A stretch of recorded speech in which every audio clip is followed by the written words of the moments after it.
Sam, and I'm making this video about the new moon that's going to happen on Monday, October 12th, around the middle of the day. That's when sun and moon actually come together. But we'll experience the Amavasya, or the 15th Tithi. The new moon phase will start in the middle of Sunday, and then the actual coming together of sun and moon, which is the end of the new moon Tithi, or the beginning of the new cycle, happens in the middle of the day on Monday. This is actually a very significant new moon because at the end of it, on this first lunar day called Pratipada, it's the start of Navratri, the Maha-Navratri, or the Sharad Navratri, which is the 9 nights of the Divine Mother. So it's a very special time of the year, and in fact, next month when we have the new moon, it's actually what's called Diwali, or the Festival of Lights. So it's a very festive time, this time of the year, and of course in the Indian system, in the Indian culture, and also in the Chinese culture, and more dharmic cultures, holidays are timed with the actual calendar, which is the sky, the sun and the moon. So we see that the 9 nights of the Divine Mother start on the first lunar day after the new moon in what's called the month of Ashwin, and that's called Sharda Navratri, or Shardiya Navratri sometime. And then Diwali comes when we have the sun and moon in Libra, which will be next month. So usually the Navratri happens when we have the new moon in Virgo, and then the Diwali happens when we have the new moon in Libra, which I'll talk about obviously when that happens next month. But this new moon comes after the solar eclipse that we had in Leo, which was last month, and at the time I stressed that it was a solar eclipse that had Rahu in Virgo and the sun in Leo. So it really underscored taking the power, which is Leo, and organizing it, which is Virgo. So taking the power of the kingdom and organizing it into tasks and routines and structures was important. And I talked about that last month. And since then we've seen, and well, actually the things that I used to illustrate that was things like the refugee crisis in Syria, which again has to do with governments having to deal with citizens. Also things like the political climate in the United States, where we were going to start holding candidates more accountable for their words. And you know, since then we've seen a lot more focus on the words that the candidates are saying. There's been a lot more scrutiny of several of the candidates here in the U.S. election. Trump, his words are being scrutinized a lot more. His policies, we've been demanding that he has policies. One of the other Republican candidates, Ben Carson, has been scrutinized a lot more because of things that he said. He has since said things like about Muslims being president, about the shooters and their capacity to overrun the shooting victims and how they should have handled that situation, and other things. So there's been a lot more scrutiny since then, because that was really the cycle where the power of the king and the kingdom and the governments, which is Leo, was being questioned and challenged and organized in the sign of Virgo. So that's what the last solar eclipse was about, and the last cycle was very much, and this is going to be an important cycle for the next 6 months or so, because until the next solar eclipse. So this is the lunar cycle, or I'm sorry, the solar cycle, the cycle following the solar eclipse in Leo is the sun and moon coming together in Virgo. So now we're going to see even more focus on these details and getting these details straight and organizing power. again, I use world events, and I'm an American, so I use a lot of world events from the United States, but also around the world. But we've also seen in our legislative body enormous disarray. Again, this is another thing that happened since the last new moon and since the last solar eclipse. We had the Pope visit. Again, this was a very international event, and all of the security and all of the details to organize that was really, illustrated and dramatized. But also here in the U.S., we had a huge shakeup in the Republican Party where the leadership, again, how they're going to organize themselves, they had the speaker suddenly quit, and then the person who was going to replace him also suddenly resigned. Again, very important to understand this is power being organized. Power being organized into a message where we can actually govern and lead. These are big themes right now in the world. On an international stage, we've seen obviously a huge move that has changed the kind of geopolitical landscape and how governments are relating with each other. Is Russia has now moved into Syria. Again, I spoke last month about the Syrian refugee crisis and the need for governments and the world to have to try to handle this mess from a humanitarian perspective and also from a logistical perspective. Last month it was how all of these European countries were going to handle the influx of all of these refugees. This month the dialogue is quite different now. It's about Russia and how Russia has changed the entire landscape now because of their intervention now in Syria, and of course their strategy to be doing things that were against the axis of the U.S. and Saudi Arabia, who were trying to beat back ISIS and also get rid of Assad. This whole kind of subtle geopolitical strategy is now being contemplated. The other thing that was also that's also quite complex, and again it's very much Virgo type of thing, was that Iran nuclear deal with the United States and all of those details and how all of these things are going to get worked out. Very big stuff now in the world on a geopolitical sense. And so, again, we can see how the power structures in the world have gotten really shaken up over the last month. When I made this forecast last month, many things were different than they are now. You didn't have Russia and Syria.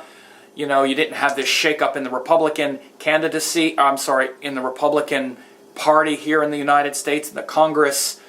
And even the political races looked quite a bit different, even though they're still in the same kind of order. At least in the Republican side, there's a new level of scrutiny that's coming to bear. It's getting more serious. So how these things are going to be influenced for the next 30 days, we're going to have this new moon now in Virgo.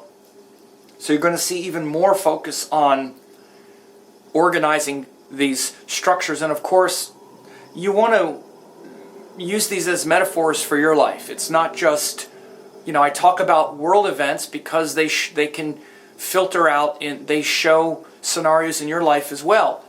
You have a certain power center, a certain power structure as it relates to your business and your job and your community, and how those things have been changed or not changed, and your sort of place in them. These things are also being really pondered by you and being questioned and being hopefully organized in a better way. Your relationship with the power structures in your life, including what you want to accomplish and what you think is possible.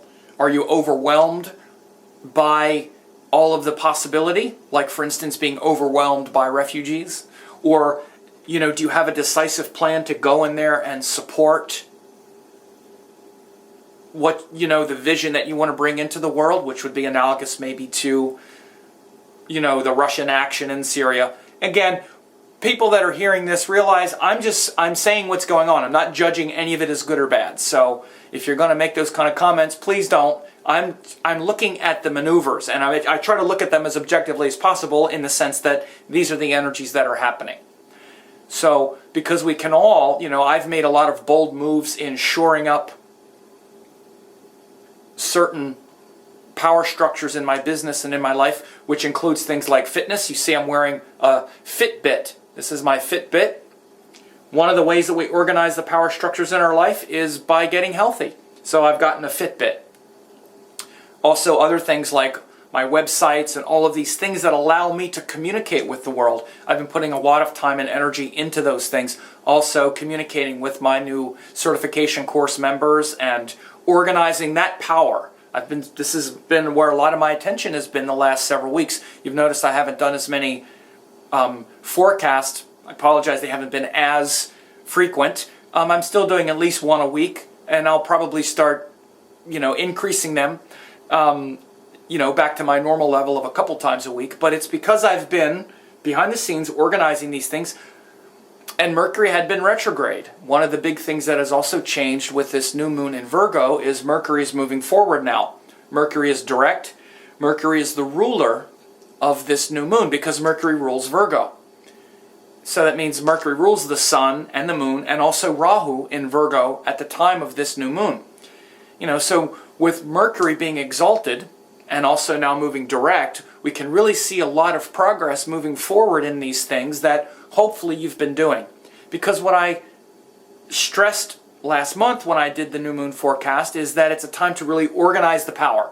Mercury was either retrograde or about to go retrograde at that time. He was about to go retrograde. I'm pretty sure he wasn't retrograde yet. But I was saying he was going to go retrograde, so it was going to be a time to reflect and organize those structures. Now is the time to move forward. And by the way, since last time, I started my certification course, and some people, again, this whole kind of thing about don't start something on Mercury retrograde. Frankly, it's a lot of bull. You can start something with any configuration. I started with Mercury retrograde, and it has actually been fantastic. Very high level of participation, high level of inspiration and whatnot. Because you find the auspicious time to do something, Mercury retrograde is one thing. And again, this is how astrology is done in a very stupid way, frankly. I'm sorry to say it like that, but that's what it is. Don't do this when Mercury's retrograde. It's really ridiculous. You find auspicious times, there are moments. You're telling me you don't think that there aren't amazing things happening to people all over the world when Mercury is retrograde? Of course it is. They happen at specific moments. So again, when you really are mature about how astrology works, one of the main ways to see it is by selecting auspicious times. This is why I always recommend my students look at the chart of the day, look at when good and bad things happen in the world or in your life, and you'll start to see immediately how astrology works. So again, there's definitely always auspicious moments that come all the time. So now with this new moon in Virgo and Mercury being exalted and direct and moving forward, especially if you really took the lessons from last month and pondered and reflected and tightened up your communication systems and structures, now is a great time to be moving forward in them.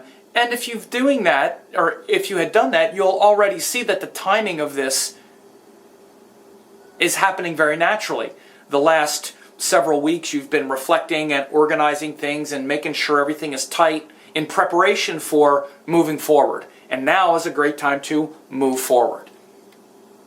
That's exactly like what's happening in my business. And you'll see very soon that I'm about to release my website again in a whole new way. You're going to really like it. It's going to be more of a community site that brings together a lot of things that I've been doing for the last several years. So this is what I've been doing behind the scenes. There's been several other things as well, with getting my book finally finished, my upcoming book, and also a presentation that I'm going to be doing at the Science and Non-Duality Conference, organizing all of these things. Big stuff. And hopefully you've been organizing a lot of those power structures as well, those things that have been inspiring you. Those things where that show the power of your kingdom. So, again, we'll feel this new moon is going to be in the middle of Sunday and into the middle of Monday. That's when the actual Amavasya starts. And then Tuesday is the beginning of this 9 Nights of the Divine Mother. I'll make another post on that and give updates about what this is, what this entails and how you can really step into the next level of manifestation and creativity, because that's also what the Navratri festival is about. It's about these 9 nights of the Divine Mother shows how we create. It's a very creative time to initiate and start something new in your life that's new and creative. So it's a great time to do that. Such is the case with the first lunar day anyway. The first lunar day is a great day to create something new also. So having Mercury, Rahu, Sun, and Moon all in Virgo at the time of the new moon is very auspicious because we have this exalted Mercury really helping us. Now we also have 3 planets in Leo, so planets are bunched up. They're very tightly bunched. We have all the planets in 3 signs. Rahu, Mercury, Moon, and Sun in Virgo, and then Venus, Mars, Jupiter in Leo, and then Saturn in Scorpio. So we have this pile up here in Leo as well. And so this is showing these remnants of the kingdom and the power being organized and being battled over and being fought over. This is why we're seeing a lot of potential contentiousness and power struggles right now that I already mentioned, with both intercontinental and on the international geopolitical stage with Russia, the U.S., Iran, Syria. Also, big changes in Great Britain with their elections or with their politics. Also, a lot of saber rattling from North Korea again, as always. A lot of other things going on because of these planets in Leo. Now, in particular, this week coming up, Mars and Jupiter are getting very close. Mars, Jupiter, and Leo are going to be in a planetary war for 2 or 3 days. October 19th, 18, 17, 16, 15. So from the 15th to the 20th, Mars and Jupiter are going to be right on top of each other. So 15th to the 20th could be some explosive days for sure, where we might see some very, some real hostility and a real change in the geopolitical landscape. And even moving up, really even before that and a little after that, because Mars, Jupiter are going to be very, very tightly joined in Leo. They already are, even as I make this on October the 9th. On October the 9th, Mars and Jupiter are within 3 degrees of each other. So, that's very tight. So for October 9th until around the end of the month, until the end of October, at least around the 25th or so, a lot of philosophies being battled over. Philosophies are Jupiter, and battling over them are Mars. So when we get Mars and Jupiter together, again, I don't just say this because of some worldly geopolitical aspect. I also say it as part of your life. It's a great time for you, and you can feel yourself battling over your principles and philosophies, and it makes it a great time to raise the vibration around these things. Mars is the planet of courage and destroying what's making you weak, and it's aligned with Jupiter, which is about principles and teachings, and actually putting their principles into practice, walking the talk, not just believing in something, not just being inspired by something. Jupiter in Leo is very inspired, but Mars brings authenticity and truth in action.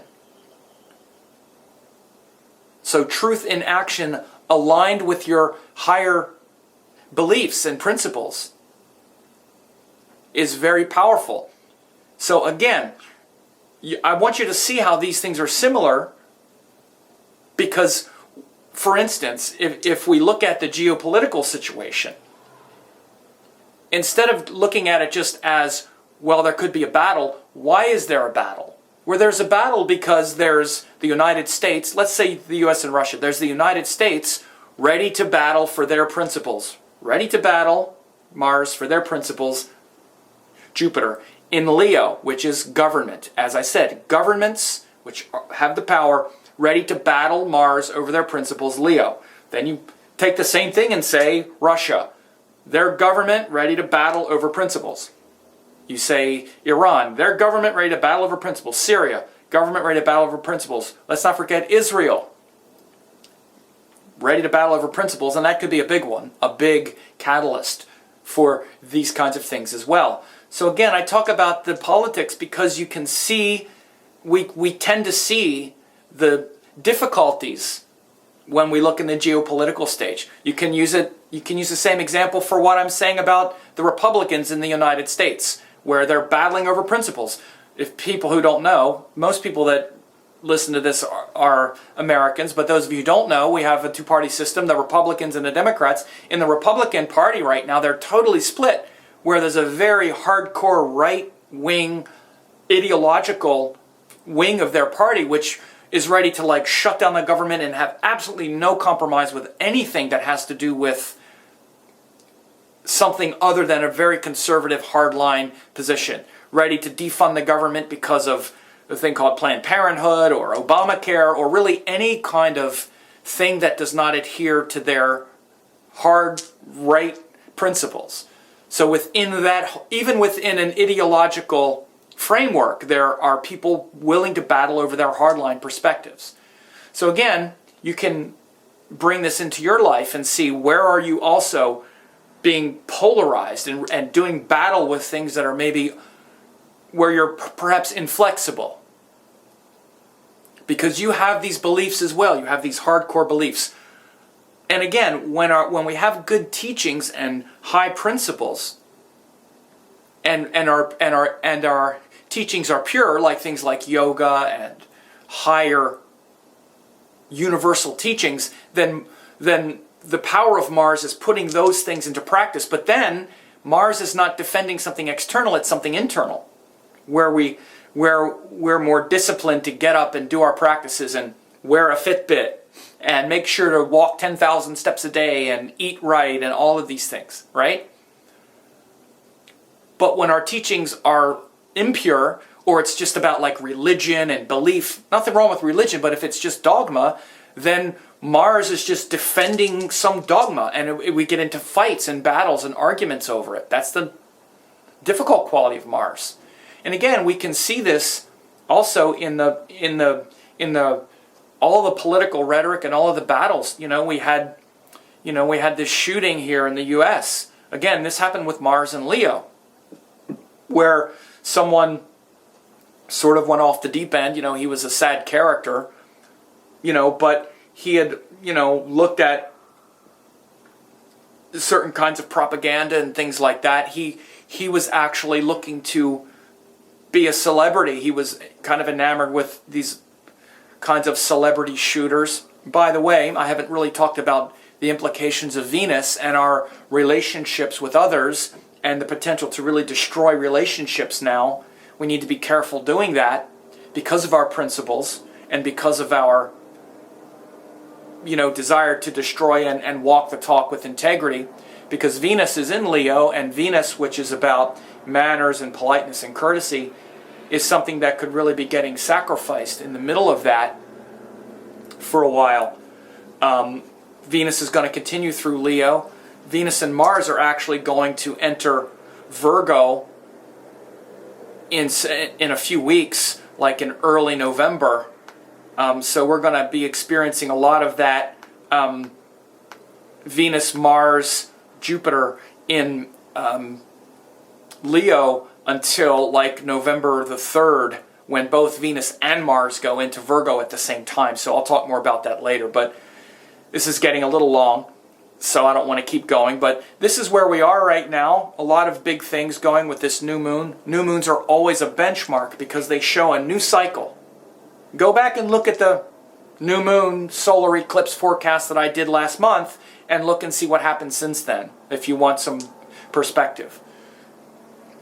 So anyway, this is a general forecast if you want to see how this is going to affect your sign, because again, everyone is influenced by these cycles whether you know it or not. Virgo falls in the 6th house from Aries, falls in the 9th house from Capricorn, falls in the 11th house from Scorpio. So these are very important based on your chart. Wherever these cycles fall relative to your chart, this is what you're going to be dealing with the next several weeks for the next month or so. So if you want to know that and you're not a member of my site, you can see that forecast for 1 penny, and then you also get daily forecast, and you also get a chart reading template and a lot of other things that you should be able to see on this page where you can click and become a member. So either way, I hope this is helpful for you.